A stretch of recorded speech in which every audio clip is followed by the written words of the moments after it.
Com a aprovação pelo Senado do projeto de lei que institui a nova lei do primeiro emprego, que é uma modalidade de contrato de trabalho mais simplificada, menos protegida e menos onerosa às empresas. Com a aprovação pelo Senado desse projeto de lei, aumenta a expectativa por mais oportunidades de inserção dos jovens no mercado de trabalho. O projeto foi modificado pelos senadores, por isso ainda precisa ser analisado pela Câmara dos Deputados. A matéria prevê redução de impostos de tributos, que pode resultar em aumento nas contratações de jovens de 16 a 29 anos sem experiência. As regras devem valer por 5 anos. A gente vai entender melhor esse assunto conversando agora com o professor e juiz do trabalho, Otávio Calvé, também nosso convidado aqui no Issa Bahia. Doutor Otávio, seja bem-vindo. Bom dia. Bom dia, muito obrigado, eu fico à disposição. A gente tem visto mudanças na legislação trabalhista nesses últimos tempos. Agora, na pandemia, teve flexibilização para os contratos, redução de jornada. Esse projeto de lei agora, que prevê mais facilidade para a inserção dos jovens, não é? Um projeto que defende aí, institui a nova lei do primeiro emprego. Agora, é também uma proposta que deixa o trabalhador menos protegido. A gente está caminhando para uma legislação trabalhista cada vez mais flexível, em que também abre brechas para menos proteção dos próprios trabalhadores, doutor Otávio? Eu diria o seguinte, a gente está sim caminhando por um novo tipo de regulação do trabalho humano. Dizer que isso é necessariamente diminuir a proteção é bastante relativo. Eu prefiro compreender que a gente está numa época em que a gente precisa reavaliar o tipo de proteção necessária. Essa questão da lei do primeiro emprego, acho que é um belo exemplo disso. Por quê? Porque a gente tem um estado de coisas que, com a proteção atual, que é aquela proteção mais rígida, a gente simplesmente não está conseguindo fazer o acesso adequado do jovem ao mercado de trabalho. Então, me parece que se a gente pensar num plano maior de o que vai proteger mais esse jovem, não é simplesmente ficarmos inflexíveis olhando para o passado, para a legislação tradicional. Eu acho que a gente precisa de uma medida adequada e vejo com muitos bons olhos esse projeto de lei, porque ele vai ter uma janela para que o jovem consiga acessar o mercado. É um programa público, claramente, por um tempo determinado, por 5 anos, para que esse acesso aconteça e depois a pessoa fique inserida no mercado de trabalho. Então, se você olhar assim, puramente o projeto de lei, você pode ter a impressão, poxa, está reduzindo direitos trabalhistas para o jovem. Mas se você pensar no quadro maior, me parece que está aumentando a proteção a esse jovem, porque estamos conseguindo um meio que vai levar ele ao ideal, que é estar inserido no mercado de trabalho. Eu acho que o momento que a gente vive hoje é o momento em que a gente está enfrentando gargalos tradicionais no mercado e que a gente precisa resolver. É bom lembrar que a fórmula tradicional da proteção do trabalhador, que é a relação de emprego através da CLT, hoje só alcança 30% da população ativa. Temos 70% dos brasileiros da população ativa à margem de qualquer proteção trabalhista. E isso precisa ser enfrentado. Quando o senhor fala que a gente deve reavaliar, que proteção necessária seria essa para ser garantida aos trabalhadores? Na sua avaliação, que proteção mínima ou necessária deve se manter para assegurar os direitos dos trabalhadores? Olha, eu acho que a CLT ela já deu um bom sinal nesse sentido. Hoje nós temos um artigo na CLT, que é o artigo 611-B, que fala quais são os temas que ninguém pode negociar. São os chamados direitos mínimos trabalhistas, o mínimo existencial trabalhista. Não pode nem o trabalhador e o empregador negociarem individualmente, nem mesmo os sindicatos podem negociar aqueles temas que estão ali nesse artigo 611-B, que repete tudo que está na Constituição como direito mínimo dos trabalhadores e ainda coloca mais alguns temas importantes. Então, eu acho que é uma sinalização. Penso eu que a ideia é focar sempre naquelas normas ligadas à saúde, segurança, higiene no meio ambiente de trabalho, tudo ligado àquelas ideias clássicas de limite de trabalho, de descansos, para evitar fadiga, para evitar doenças, enfim. São os temas em que a gente pensa o seguinte: já não dá mais para o nosso país aceitar uma pessoa trabalhando sem esse mínimo de proteção. É dentro dessa temática. Agora, a partir desse patamar, uma vez assegurado esse mínimo existencial para todos, e aí vem a grande crítica, hoje a gente mal consegue assegurar esse mínimo existencial para quem está contratado através da CLT. Quem não está na CLT não tem praticamente nada. Então, a ideia seria fixarmos esse mínimo existencial para qualquer tipo de trabalho humano. Essa eu acho que é a grande evolução que a gente poderia buscar.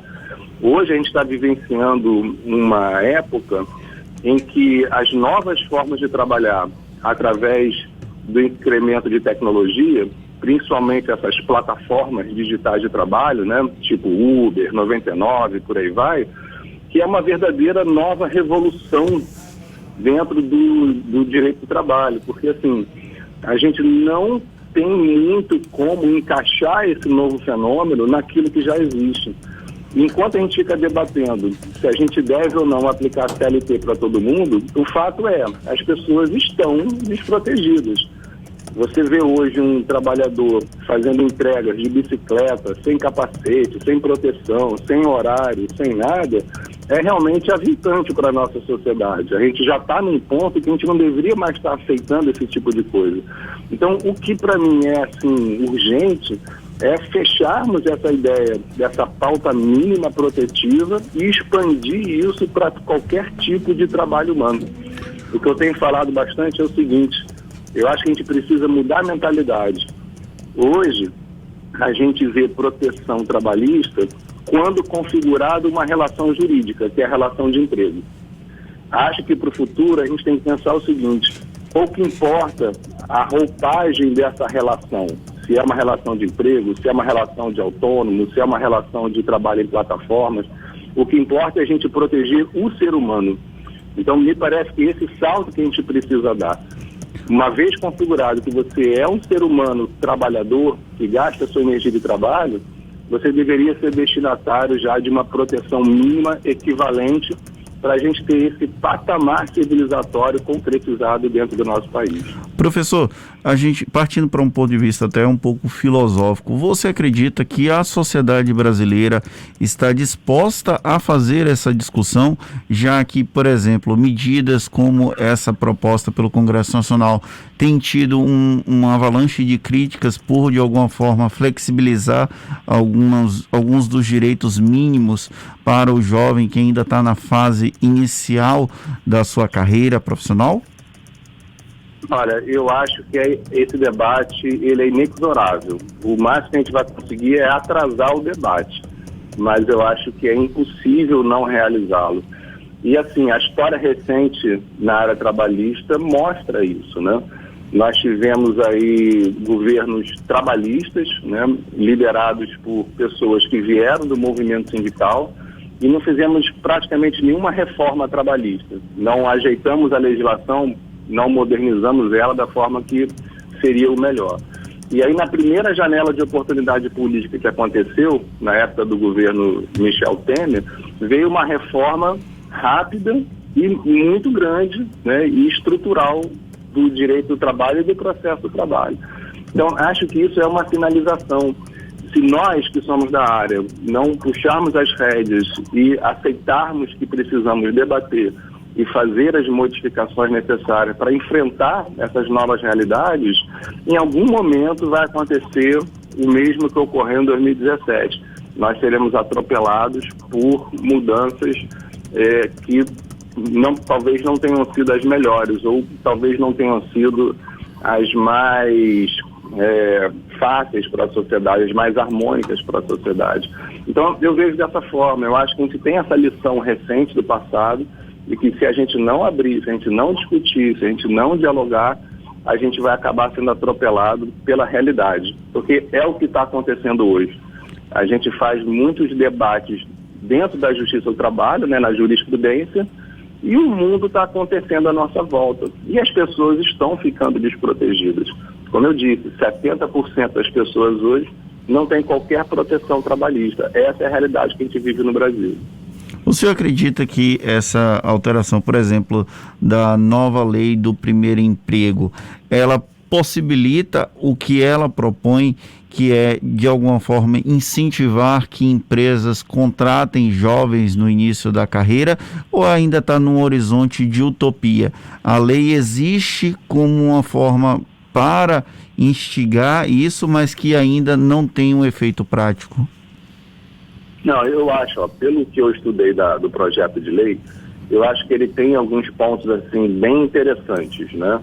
Que é a redução de custo para a empresa, tanto no recolhimento de FGTS, né, fica mais barato, quanto nas contribuições previdenciárias patronais, que são bastante reduzidas, né?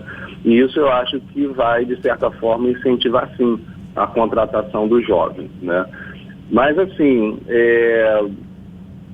me parece assim, que o que realmente vai fazer diferença não é só você reduzir algumas alíquotas, né? É uma ideia de passar a cultura para a sociedade, a empresa entender essa função social dela. Acho que a gente precisa assim, de programas de esclarecimento, de formação para os empresários, para eles compreenderem essa necessidade. Mas eu acho que a lei vai produzir bons resultados, sim. Eu acho que ela tem esse potencial, até porque ela não é uma lei permanente, né? É como se fosse um programa emergencial para a inserção do jovem. E acho que ao longo desse tempo, se o projeto for aprovado, ao longo desses 5 anos, o Congresso vai ter a oportunidade de fazer uma análise de qual foi o impacto, se realmente melhorou a contratação de jovens, para, quem sabe, no futuro ir aprimorando esse tipo de legislação. Professor, a gente está conversando aqui com o professor e juiz do trabalho, Otávio Calvé.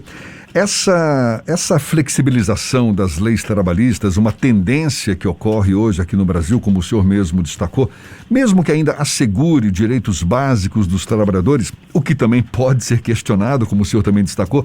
Agora, esse novo cenário de relação trabalhista entre empregado e empregador, o senhor acredita que pode ser um estímulo para o trabalhador partir para o seu próprio negócio, ou seja, não se submeter mais a essas regras trabalhistas que, com essas flexibilizações, acabam não oferecendo mais aquela proteção geral que existia antes, né? Eu acho assim, eu acho que qualquer legislação que regule trabalho, para mim o ideal é que ela seja uma legislação emancipadora. Em que sentido, né? Acho melhor que a gente tenha proteção para um trabalho subordinado, mas que as pessoas não precisem ficar eternamente nessa condição de subordinados. Ou seja, o ideal para mim é que todo mundo consiga aos poucos ir galgando melhores posições e, quem sabe, nem precisar mais de trabalho subordinado. Ou seja, a pessoa conseguir ser empreendedor, a pessoa conseguir se lançar no mercado. Agora, a gente não pode ignorar o mundo que a gente vive, principalmente aqui no Brasil, né? A gente tem hoje um elogio ao empreendedorismo, que é maravilhoso, mas a gente sabe que as desigualdades no Brasil são imensas. A gente não pode confundir as situações, porque uma coisa é realmente você ter condições para empreender por conta própria, e isso pede o quê, basicamente? Que você tenha educação, para que você saiba o que você está fazendo, você tenha conhecimento para poder desenvolver determinada área, perfeito. Agora, quando a gente pega a massa de trabalhadores do Brasil que não tem acesso a uma educação de qualidade, não tem acesso nem a um mínimo de capital para poder iniciar um negócio próprio, isso realmente é preocupante. Então eu diria o seguinte, que termos em mente que o ideal é que as pessoas consigam as suas emancipações é maravilhoso, mas a gente tem que reconhecer que o Brasil está longe de chegar nesse ponto, porque a gente não pode confundir o verdadeiro empreendedor com o empreendedorismo forçado que leva a pessoa a, no fundo, ficar desprotegida. E isso realmente a gente tem que tomar cuidado. Vou dar um exemplo simples.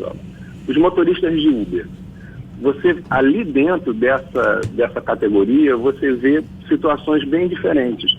Você vê motorista de Uber que faz aquilo como um reforço de renda, ele tem um trabalho e depois ele reforça a renda. Esse sujeito tem uma liberdade muito grande nessa forma de trabalhar. E você vê pessoas que estão trabalhando 13, 14, 15 horas por dia, só com isso, porque é a única fonte de sobrevivência dela, e ela acaba então ficando ali bastante desprotegida, cansada, estressada, porque é a única forma dela sobreviver. Ela acaba tendo uma dependência econômica muito forte dessa nova forma de trabalhar. E aí, comparar essas duas situações é muito complicado, porque esse que está lá 13, 14 horas por dia, não dá para dizer que ele é um empreendedor livre fazendo o que bem entende. Ele está ali por necessidade, falta de oportunidade e sem condições de fazer algo diferente. Então, é esse tipo de coisa que a gente tem que enfrentar. E sempre lembrando que o Brasil, ele é, na essência, heterogêneo. A massa de trabalhadores é heterogênea. E por isso que a gente precisa de uma proteção adequada para cada situação que hoje a gente encontra no mercado de trabalho.